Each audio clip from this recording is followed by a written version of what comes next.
When your old career gives you lemons, throw in some ice, mix in some vodka, and call it a podcast.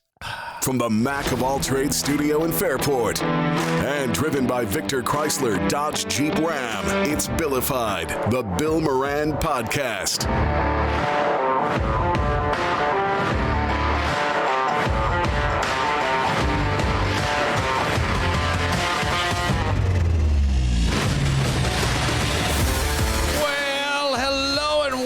Thanks for getting your pod on. Thanks for keeping the Tush Push. Oh, thanks for telling a friend. That's how we spread the word about the pirate ship. Danny is here tonight. We'll have a special guest joining us. We're going there, talking about the prostate. Well, it comes up once in a while, I think, over masturbation, whether or not is there a healthy limit? That's the way to keep your prostate healthy. Or we shouldn't say that. We should say ejaculation would be a way to keep your prostate healthy so many times a week. Mm-hmm. You seem very uncomfortable talking about this. I'm not going to try to keep this as clinical. We don't know. That's why we're bringing somebody in to ask. The guy's an expert, right? He's a pro. He knows. Yeah, he knows assholes. Right? And that's how you get He's a urologist assistant. Yes. He's a PA for a urologist. Yes. He specializes in urology. Okay. Well, the study of urine. The way to get there is the prostate. Yeah, that's how you do a prostate. The way to get to the prostate is speaking of that, along the same lines, the Tush Push play that gained notoriety, Danny, thanks to the Philadelphia Eagles, I believe. Oh, not the country line dance? No, I don't think so. Came out about the time of Achy Breaky Heart. Do you remember that? Yeah. What did? The Tush Push. They did? Yeah, it was a line dance. I don't remember. There used to be this show on the Nashville network, TNN, when it was a country station. Who the fuck watched it? Called my grandmother. Called the White Horse Saloon. And they had line dancing with couples every day from 3 to 5. You're right? so sad. How about like this? The Lawrence Welk hour? So my grandmother would watch it. Yeah. She loved it. She thought it was fantastic. I don't know why. Just watching couples dance. And then she would take note of which guy was with which girl. And if he was dancing with a different girl, he must be cheating. Or, he must have left that one. They must have had a falling out. Like, she had these scenarios in her head. She didn't realize they were just professional dancers. Just bored in silver. Yeah, right. So she was in her 70s. And this is before OJ. Yeah. Right? So she needed something to watch. Then OJ happened. We forgot all about the White Horse Cafe. Hang on a second. What is the Tush Push dance? Was one of the line dances they did was the Tush Push. It came out with the Achy Breaky. Did not know. Yeah. This is post to the electric slide, though. Okay. I did not know. This is when line dance became a thing. Because the Tush Push, I thought was the Eagles used it to help their short yardage success, and I think they used it in the Super Bowl where they won 40-22 over the Chiefs. There was a lot. They pushed the Chiefs tushes around. Yeah. But so they voted. They had a debate at the owners meeting. Yeah. And 16 out of 32 NFL teams supported a proposed ban led by the Green Bay Packers and supported by one Sean McDermott. Yeah, he was pretty adamant about it. Safety concerns is what they say in their argument, despite limited data available about it.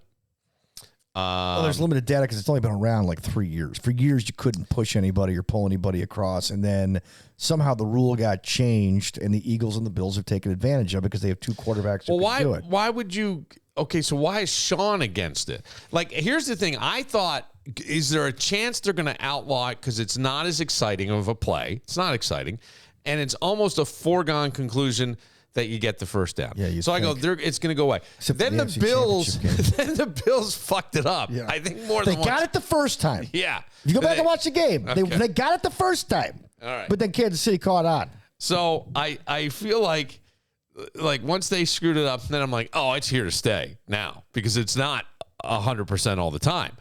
And it's not an exciting play. It's just not. No, if I wanted to watch rugby, I'd watch rugby. Well, you know what I mean? So... And I feel like the NFL's ever-shifting rule book, but I guess that's how you keep the game fresh and you keep people interested and we're talking about it, right? So that's the thing. But I mean, is it strategy-based versus health concerns? I'm not really sure. Well, there isn't enough. People are like, have you seen the data? Because the media, They're all about film until they have data, and then the data like is supposed to dictate. You're not going to have data on it. Here's the thing. Sean McDermott, and I had the question about this. I asked some guys from Hashtag Sports their opinions. I actually asked Greg Connors about his too. We'll talk into in a second. But the thought is the Bills ran a very conservative offense considering the fact that they have Josh Allen. Now, people thought maybe it's because he didn't have any weapons to work with. They had to bring an extra offensive lineman every once in a while. Why are they just, running the ball first? Why are they so conservative? And the guys from Hashtag said, well, here's the thing. You got to remember, Sean McDermott had a front row seat to watching Cam Newton's career, climax and then immediately take a nosedive. Right. Because they would do the same. The Cam Newton. They beat the shit out of him. Right. Cam did too. Right. And as far as his body type, who does Josh Allen get compared to? No. Cam Newton. Right. They don't want to see what happens with Josh Allen, who they now handed a third of $1 billion to. 100%. Right. That to happen to him. And so when you watch Allen go through this, he does, when Sean McDermott talks about his posture, and there was a radio station west of Batavia that was like, McDermott made a silly argument. I'm like, no, he didn't. You make the arguments, dumbass. Look at Allen. Watch the tape. You get so mad. Watch the tape. Why do you get all worked up about these guys? I know. Because what? I know what I'm talking about. Okay. So watch the tape. Watch Josh Allen. Do you want your quarterback being treated like a pinata 6 times a freaking game? No, I don't. It adds up. It's not going to hurt him right now. It might, but it could hurt. It could shorten his career. I put something on Facebook and someone wrote, should it be outlawed? And someone wrote, the NFL allows hard hits, turf injuries, and hip drop tackles. Yet suddenly a rugby-style scrum is where they draw the line. Why is this the hill some coaches are willing to die on? Because it's the quarterback. And it's the most important guy in the organization. You really could. I mean, I keep thinking, just hit your neck the wrong way. Right, or it's your over. head twist. It's over. I mean, to me, that's it. And I think McDermott, the question is, though, is that, okay, why run this play then? Yeah. That's where I think people have an issue with McDermott, and I do too. I agree with McDermott. This play needs to go. I don't like the play. I hate the play. For Allen's sake only, I hate the play. Maybe he is maybe you won't see it at all this year. Our friend Greg Connors, I said, why would McDermott then go back on this? Is it because he's being told to? Is it because his fellow coaches are saying, Sean, we got to get rid of this? Because it's worked out for the Bills 95% of the time. He goes, because he will do whatever it takes to win regardless of the rule. But if he can eliminate the rule, now he doesn't have to do it anymore. Right. Which makes a lot of sense. Yeah. BTB Woodfire Pizza and Grill in the mall at Grease Ridge. Matt Reese was in here earlier this week from BTB and never mentioned that it's their 4th anniversary. Always humble. Always humble. But, I mean, what a cool accomplishment. And get out there. God, the portions of things are so big and all the food is delicious. I'm telling you, you have some of this food, you're going to be bringing it home and heating it up for a day or two. And it's so good. I have been just so impressed with what BTB does. And here's the thing. They got a new menu out there. It's packed with mouth-watering entrees that'll tantalize your taste buds. They got everything from sizzling wood-fired pizzas to hearty Italian dishes. There is really something for everyone on the menu. And Final Four. Catch every slam dunk and buzzer beater. They got over 50 TVs strategically placed throughout the restaurant. There is not a bad seat in the house. And I want to remind you, they have the longest happy hour, Monday through Saturday, 11 a.m. to 6 p.m. Unbeatable deals. You got $3 tall domestic drafts, $5 Tito's, house wines. Make BTB your go-to spot this week and every week for delicious food, great basketball, and a festive, fun atmosphere. And make their anniversary. Just say happy anniversary. And they'll probably kind of keep it low-key, I think. Maybe not. I don't know. He never mentioned it. 4 years. I think that's an accomplishment. BTB Woodfire Pizza and Grill in the mall at Grease Ridge.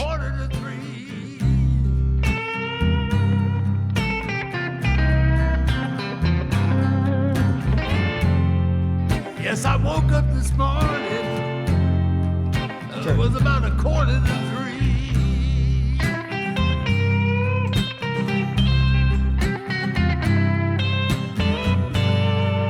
I woke up because I had to pee. Happened to me this morning, too. Sure. 3 a.m. Got the prostate blues. That's right, buddy. The prostate blues. Just ain't right. just ain't right. So I believe it came up and talk about masturbation and keeping your prostate healthy. How many times, and clinically speaking, you need to ejaculate to keep your prostate healthy.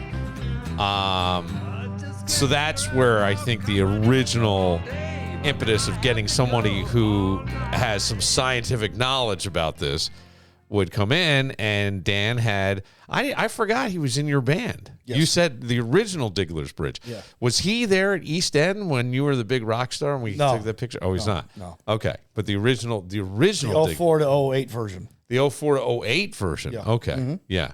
And we didn't come around as the break room until 08. Yeah. That was when we started. Maybe it might have been 09. No, it was 08. It was 08. Yeah. That's right. And Dan Barney. So, Dan, you are a physician's assistant in a urology office?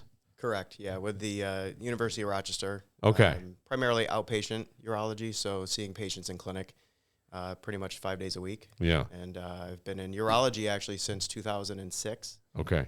So that was my kind of second stint. Yeah, it's more than I can even fathom to count. I can only imagine. Yeah, and then... well, see that... Danny, I just see Danny just turned a nice shade of red. I had to throw it in there. Okay. Well, so what is the function of the prostate? I don't know that most people really understand it. It's a gland, right? That sits it's a gland, and essentially it makes semen. Yeah. To mix with sperm and procreate. Right. That's about it. That's about it.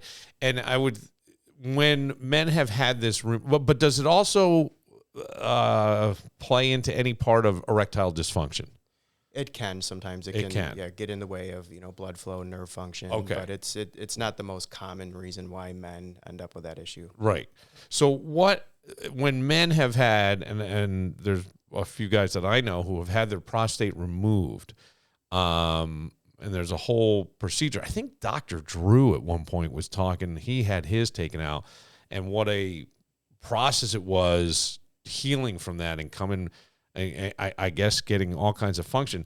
I would assume, is it because of you're cutting the muscles, or is there some kind of connection? Does it affect your sex life? Yeah, for Lots sure. Of questions. Yeah, there's a neurovascular bundle that goes, right around the prostate, very close to it, and they have to move those things out of the way in order to take the prostate. There's been the more of a focus on, certain surgeons trying to do what it's called nerve sparing, procedures where you try to, have the least amount of an effect on the nerves as possible. If you cut the nerves, that just basically, blocks the signal from, your brain down to the penile arteries to say, hey, let's get an erection. But those nerves are very sensitive too. Like even if you have a surgeon who tries to spare those nerves, they get injured by even just traction, moving them out of the way. Thermal injury, from the cautery they have to use to do the they got a procedure. Yeah, so keep the bleeding down because there's a lot of probably tiny blood vessels. Can't they just ice it? Yeah. No. And people used to bleed a lot in the open procedures they used to do. That was a relatively high blood loss surgery until the Da Vinci robot, came about, and they started perfecting those techniques, taking out the prostate, from more of a laparoscopic technique. Yeah. See, the robots are taking our jobs, Billy. Yeah. Good. It sounds like it was good. It's a steadier hand. And it's gotten a lot better. When I first got into urology in 06, that was kind of really when, the Da Vinci started taking hold. And, people who I used to see post-operatively then, compared to now, patients are doing much better now. They're regaining continence much quicker. Erectile function, it's lagging behind a little bit. But again, at the end of the day, if you have a prostate that needs to be removed, the surgeon's number one priority is, make sure that cancer's out of there and it's not coming back. Right. Yeah.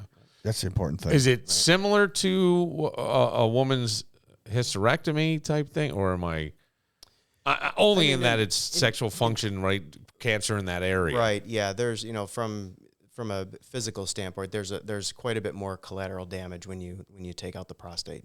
Your urine goes right through the middle of the prostate. I tell patients all the time. I mean, think about your. Yeah, it's like the Red Sea. I didn't know that. Yeah, you think about your prostate being like an apple that has been cored.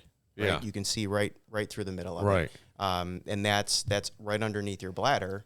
And when you pee, the urine goes right through the prostate. It's part of the prostate. Yeah, it's like those aquariums where you walk underneath, you see all the fish. Yeah. So if your prostate is swollen that's where the song, somewhat jokingly, saying it's 3:15 or it's 2:45 in the morning, I have to get up and pee. Right. Frequent urination is usually a sign of an enlarged prostate. Enlarged prostate, most of the time, yeah. Why is that? Because it's pushing on the bladder? It can imprint on the bladder. It can also, and talking about the apple, pretend like that apple all of a sudden starts growing in on itself. That core starts growing in on itself. So where you had this nice, patent space for the urine to go through, now it's not. So it takes longer to empty, and your bladder sometimes can only squeeze so much for so long. And you think you're empty, but there can be several ounces left in the bladder. So you're starting with, a third or half of the tank, and it, can keep waking you up. So those are the guys that are in the, you go into the men's room, the urinal, you go in there and you do your thing, you pee, and you're next to the guy, and okay, how you doing? And you leave, and he's still peeing. Yeah. You wash your hands, you're leaving, and he's still in there.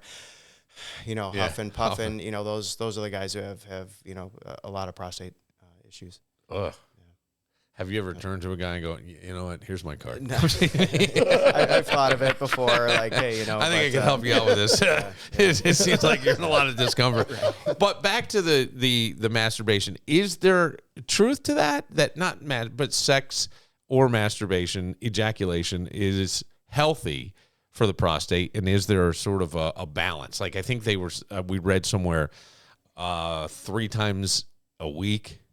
I don't know if that's true or not. And this is something they've been looking into since I think the mid 80s, and then every 5-10 years another study comes out, and what it seems to be is they've been able to stratify that there's an amount of about 21 times per month seems to be the threshold where if you're at that or over, there seems to be a reduced risk of incidence of prostate cancer.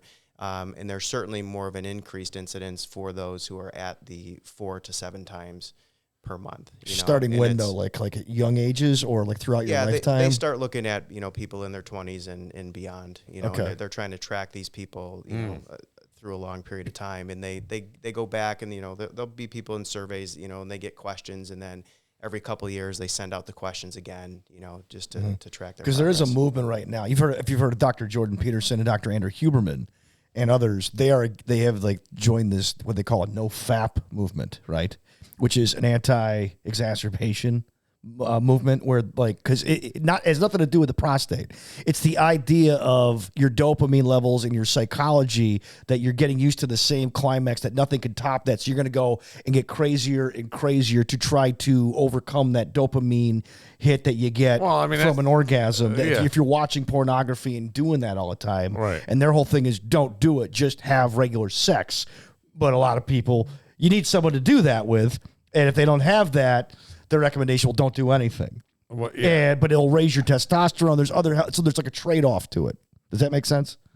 There is a little bit, and there's, certainly, there's a double-edged sword for that. Yeah. And it's more or less like what is your personality? There's, you can give certain people alcohol and, they can deal with it, but then there's some people who have a higher tendency to become addicts, and that can be a problem too. You talk about too much, like how much is too much, there's, they don't say that in the literature, but when it becomes a social detriment to you, or it, you're late for work again, or, you're doing that. Yeah, I was jerking off. Sorry, boss. Yeah. And you're cutting out time with your spouse and, things like that. It's the Wolf of Wall Street where they're between lunch and breakfast and dinner. Well, erectile dysfunction, and maybe this isn't your area, but it's sort of in that adjacent area, I would think. It's a lot of times blamed on aging, but are there other contributing factors that we're not necessarily aware of? Like something that most people don't realize is actually affecting their erectile dysfunction, that if they eliminated, maybe it would, I don't know if it's going to cure it necessarily, but would certainly maybe lessen it. Yep, for sure. And that is a very large part of my practice as well. I can't go, 30 minutes during the day without talking about erectile dysfunction, it seems like. Even in sleep. Yeah. And even, but you're right. There's, it's kind of, blamed on aging. Oh, that happens when you get older. Right. But the most common cause in what happens as you're getting older is your arteries are getting harder. Atherosclerosis, the same thing that causes heart disease. So fun fact, men who are diagnosed or have erectile dysfunction earlier in age, in their 40s, you're actually at a much higher risk of having a cardiac event, higher risk of while heart using attacks, Viagra. strokes. Correct, yeah. So it's, they say that a man's, erection is a overall barometer of their vascular health. Have you been to Leo's Bakery and Deli in East Rochester recently? Oh, you got to get there. They're open every day, so it's very convenient. It'll satisfy your sweet tooth, your sandwich cravings. Get the Cubano. Tell them Billified said to have the Cubano sandwich. Fresh baked bread, handcrafted pastries, deli favorites, and desserts like cannolis that'll make you rethink your self-control. It's all waiting for you. So, what's the best thing about Leo's? Everything. Check them out at Best Drive in East Rochester, because every day is a good day for Leo's, because the best thing about Leo's is everything. Prostate, it's a gland, dear, and it's hidden deep inside. Has a shelf life that's hard to predate, 'cause we keep it out of sight. Like a walnut Kind of T-shaped. near the bladder and rectum. Fancy gloves, oh, where's the doctor? If they check it. I will say that I once had my prostate checked. I shouldn't. I just remember being really embarrassed, and I think I had to go home. I wore, like, in the mid-90s, Gap had these they were almost white, but they were very light tan khaki pant. And I went to the doctor, had a prostate issue. He lubed up, and then at that time he wasn't saying wipe, you may want to wipe yourself. He's like, all right, we're good. And I think I was blowing bubbles out of my ass, because there was so much lube, and I think it squished through, and I had like a dime or maybe a quarter size of the ointment or whatever, right? The lube through, because I was wearing boxer shorts at the time, and then I saw somebody's like, so you were like home. The poor girl who like had to take her sweatshirt and wrap it around her waist. 100%. Yes. Then you did a commercial for Men's Depends. No, well, I mean, it's one of these things, but I think that I think guys are more open to talking about these things today. We did bring up testosterone. There's a lot of supplements. You'll see it all over health foods, not health food stores, but like GNCs and things like that. A lot of ads that are pushed at guys. I think there's even one guy who is, I think Dr. Drew was part of his thing, but they had some kind of testosterone supplement. And one of the side effects is, well, it may make you a little more aggressive or angry. And I'm like, yeah, of course it does.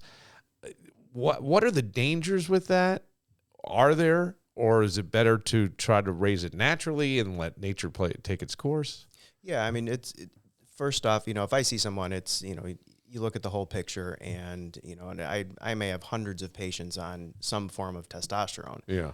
But the first thing is to try to establish a reason why not to give it, and if I can, and that person's feeling better, through, diet, behavior change, exercise, and we can see some data that's showing, hey, we're getting the numbers to move, correlating with, yes, I'm feeling better, then you keep, going on that path. And a big cause of that sometimes is men who have sleep apnea, snoring at night, not getting into a deep sleep, So for a guy, testosterone levels, they're never the same. You can check a testosterone level 5 times a day. It's going to be different every single time. It tends to peak in the morning. Yeah. So in general, stereotypically, men tend to be more frisky in the morning. Yeah. And that's the when morning wood songs. It's when the levels are generally higher. But if someone's not getting good sleep, they're snoring, they're sleeping 4 hours a night, you're not getting into those deep sleep cycles that trigger your body to say, hey, let's make more testosterone. So that can be priority number one. So morning radio sleep. Yeah, there you go. Some patients I see, they don't even get on testosterone. They go back to their primary care doctor and say, hey, we saw Dan, and I snore all the time at night. Should I get a sleep study? And they do, and they get that fixed. And over the course of several months, the T level starts going back up. Okay. So there's a lot of. Is it important for men to check their T level? It's not a recommended, routine screening. Because everybody's levels all over the place. Sure. Someone may be running around at 300-400 and they feel completely fine. Another guy might need 500-600. There's really not a test to tell like what is someone's threshold. Right. It certainly declines as we age. But there are things you can do to increase that. Like I said, sleep, good diet. You don't have to be a health nut per se, but in general, moderation, lean proteins, healthy fats that are in salmon, avocados, nuts, seeds, fruits and vegetables, zinc, vitamin E, all that good stuff. All that stuff I eat. The almonds I asked for on my rider that I wasn't delivered today. And by the way, cinnamon. Didn't you say cinnamon almonds? Well, it's just a nice little flavor. Dusted. Well, I was going to say, I think cinnamon is pretty good for you. Ceylon cinnamon is really good for you. It is, yeah. That's blood sugar control. Because I have been told, and I think Dan said off Mike, I'm not sure if we were on at that moment, but we've been told of increased risks of cancer. I think you were told heart attack. Heart attack and hair loss if you go through TRT therapy. Okay. This is what I was told several years ago by a doctor. Yeah, and in the mid-2010s, there was some studies that came out that made people pause about that. There was some black box warnings that came out. And recently, there was a very large study that was done, and essentially, more or less targeted men who were a little more unhealthy that had cardiac risk factors, and they followed them for 5 years. It was called the Traverse study, and it just came out within the last couple of years. And essentially, there was no increased risk in all-cause mortality. There was no increased risk in heart attacks, strokes. There was a very slight increase in AFib rates, atrial fibrillation, blood clots. Got that one. But nothing that led to death. Blood pressure might go up a little bit. Yeah. But again, it's all in the proper management of that. Some patients ask me, like, what should my testosterone level be? And if it's someone who we're starting on treatment, it's basically the lowest level that you can get by with during whatever treatment option you're using, whether it's a gel you're rubbing on every day, a shot you're giving to yourself once a week, hormone pellets that get implanted, every 3 to 4 months, long-acting shots. They have testosterone-specific pills now, so it's essentially that lowest level that keeps you feeling well and back like yourself, while you're on that. And it's a dose-dependent thing. I can see, a dozen different people on testosterone, and they may all be on different dosings of different medicine, and it's kind of what works for them. But it's a very safe treatment when it's managed properly. You have. So make sure you go to a doctor and not necessarily these supplements. And I see people who've been in the the bodybuilding industry for years, and they come to see me and say, all right, listen, I just want to get clean. I want to do this right. I want to have somebody monitoring it. Yeah. And we don't have studies that say, oh, what happens if your T level's 1,000 all the time, and then you just kind of have to extrapolate, and you look at the car doors off, flipping trucks off bridges. Exactly. I bench press my Tesla twice a week. You look at bodybuilding industry. There is a higher risk of people just sudden death. That have been on very high level injections for a very long time. Yeah. Well, I think there was just recently a bodybuilder just died, like within the past 2 days. I came across, 44-year-old bodybuilder or guy at the gym. Yeah.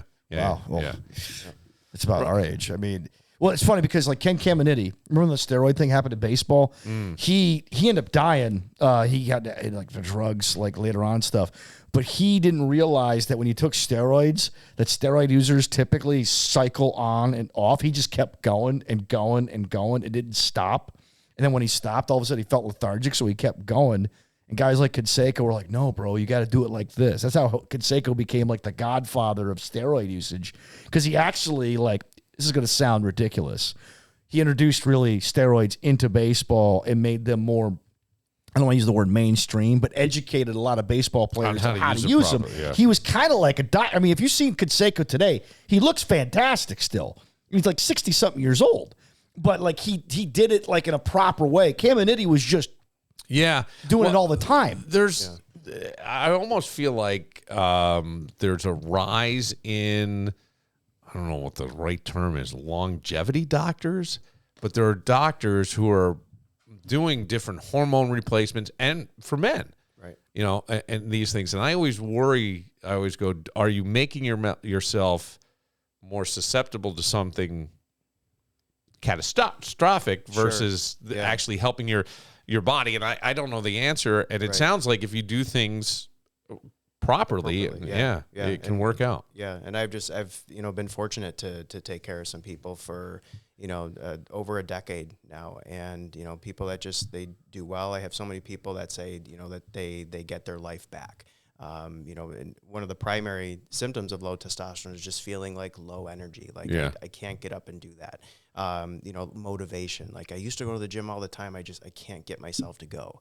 Or they go and it takes them 5 days to recover, Right. And just like mental clarity, mental fog, people are, say that I'm not as productive at work when my testosterone's low, so it's one of those things where you're looking at numbers, and there's guidelines that we use to, kind of use as a benchmark of, okay, should we start pursuing this or not? But if you have symptoms going along with that, it's worth exploring that and ruling out some other potential causes of it, first. And if you can't rule out any other cause and your only other option is to start testosterone, then that's a great patient to start that on, and they usually do very well, over a long period of time. We screen for prostate cancer. There's some data out there where the waters get a little bit muddy with prostate cancer and testosterone. One nice thing with that Traverse study that was done, it showed that there was not an increased risk in prostate cancer cases, right? So as prostate cancer starts to develop, change more, and it becomes more aggressive, then it does become a lot more responsive to testosterone. So people who have higher grades of prostate cancer, you got to pull that back and stop. We actually have patients who have prostate cancer. They've been diagnosed with a low-grade prostate cancer. They choose to follow an active surveillance protocol where they're not having their prostates taken out. They're not getting radiation. They're not getting any other focal, therapies. And, but they say to us, like, I can't come off of testosterone. Like I'd rather die than be off of this, like it's such a big change in their life to be on it. And there's people now who we follow who have prostate cancer who we're giving testosterone to. Okay. And you check their PSAs every time they come in, and, you just watch for pattern changes, and, you intervene if, something goes off, and you let your patient know. Get to a doctor, fellas. Yeah, well, I got two buddies who are on TRT, and every 6 weeks they're getting their blood drawn. They're getting checked out. Yeah, it depends on what kind of treatment you're on. If I have somebody who's on, let's say a gel, or they're doing self-injections, it's a little more, visits in the beginning. But once someone's on kind of like an autopilot, it's generally a 6-month follow-up, unless something changes. It's time to explore the world of legal recreational cannabis at MJ Dispensary. This is the go-to spot for top quality products and expert guidance. Whether you're looking for edibles, infused drinks, pre-rolls, or more, their knowledgeable bud tenders will help you find exactly what suits you best. Need a little extra focus and concentration? They've got something that can help that too at MJ Dispensary. Delivery is available, or you can stop by in person at 900 Jefferson Road, Suite 902. Give them a call anytime at 585-222-WEED, or visit mjdispensary585.com to learn more. MJ Dispensary, because knowledge is power, and good vibes are always in stock at MJ Dispensary. Feeling stuck, stressed, like something's holding you back? I want you to go see my friend Sheila Tillich. You've heard her on the podcast. She's a transformative healer. I just experienced my first session with Sheila, and I got to tell you, it was more than I ever expected. Sheila has a unique approach that addresses the, quote, issues in your tissues, uncovering and releasing stored emotions that we've built up over the years, the stuff we've stuffed down, and all those energetic blocks that hinder your well-being. Why take my word for it? Experience it for yourself. And you can do that by visiting SheilaTillich.com to book your healing journey. Sheila Tillich, because true healing begins from within. Gainey County woman found out she won the lottery. Okay. Yeah. And then realized she lost the ticket. She left it in an old jacket that she donated to charity. Bullshit. That was an episode of the Golden Girls. Bullshit. I don't know. This lady is claiming that she lost the winning ticket. How would you know that you had the winning ticket if you don't have Gainey County the ticket in your possession? The only that way makes no sense The to me. only way I could see that is if you play the same 5 or 6 numbers every week and have for years. Does that make sense? Okay, but like there were these 2 guys in England back in the 90s who like played the lottery. I put it in a jacket and then I donated it. Yeah, it's ridiculous. Yes. But I'm just trying to give you like the 1% chance. All right. Let me hear the rest of this. Gainey County woman found out she won the lottery and then realized she lost the ticket. She left it in an old jacket that she donated to charity. Talk about a nightmare. The winning lottery ticket, it's not a small one. It's worth $2.5 million. Her name is Mildred Simona Reludo, and she said she bought the ticket at a grocery store last May. That sounds like somebody who would do that. Hey, I won, but where's the ticket? That's when she remembered she had put it inside a jacket that she donated to Vietnam Veterans of America. I was stupefied. There's no words for it. It was like beyond expression. How can I get it back? The organization donates clothing around the world, so that jacket could be anywhere. PA lottery officials told Simone Reluto she must have the ticket. It's covering some kid in a... It expires on May 8th. Some kid in a Chiefs winning Super Bowl 2024, 2025. Or a Bills winning Super Bowl. Yeah. Right? You know, I mean, it's funny. Like Mildred Chicaluso or whatever. Yeah. Okay, that's like my Aunt Millie won a lottery ticket, but she put it in a jacket she gave away to charity. That was an episode of the Golden Girls. Sophia did the same thing. She had a winning lottery ticket. She put it in a jacket. They donated. They ended up sleeping at a homeless shelter that night. And at the end of the episode, the priest who's running the homeless shelter, Father, these people need this lottery ticket more than I do. Why do you remember? I just remember all this the stuff. details of the Golden Girls. My wife and I actually watch it when she wants to go so she has to have the TV on when she goes to bed. When is it still on? Oh, it's on Lifetime. I think it's on the Hallmark Channel or one of those channels. Okay. Because all these channels basically just promote each other now. They're all owned by 4 companies. So, but yeah, the Golden Girls are on binge. That was after he finished Three's Company. Yeah, I'm such a. I love that you do that, but now there were some internet rumors that they were going to bring back the Golden Girls. Yeah, I heard about this. Well, I don't know if it was ever real or somebody fantasized this and they put it on social media, but Maya Rudolph was going to be part of it. Lisa Kudrow was Phoebe from Friends was going to be on it. Yeah, and she was going to play. I think. Who was they're gonna be the daughters Rose, of Rose's granddaughter? Yeah, Rose's granddaughter, but they're also in their 50s now themselves. I'm old school with the health. Dan, it was a pleasure. We learned a lot of stuff. Thanks for coming. Having me. Yeah, reconnecting with Barillo from the old Diggler's Bridge days. Yep. Yeah. And Danny, always good questions. I don't mean to make it. I love laughing. I love how serious you get. It's my favorite. I appreciate that. Yeah, so I am the There's an intelligence. Yeah.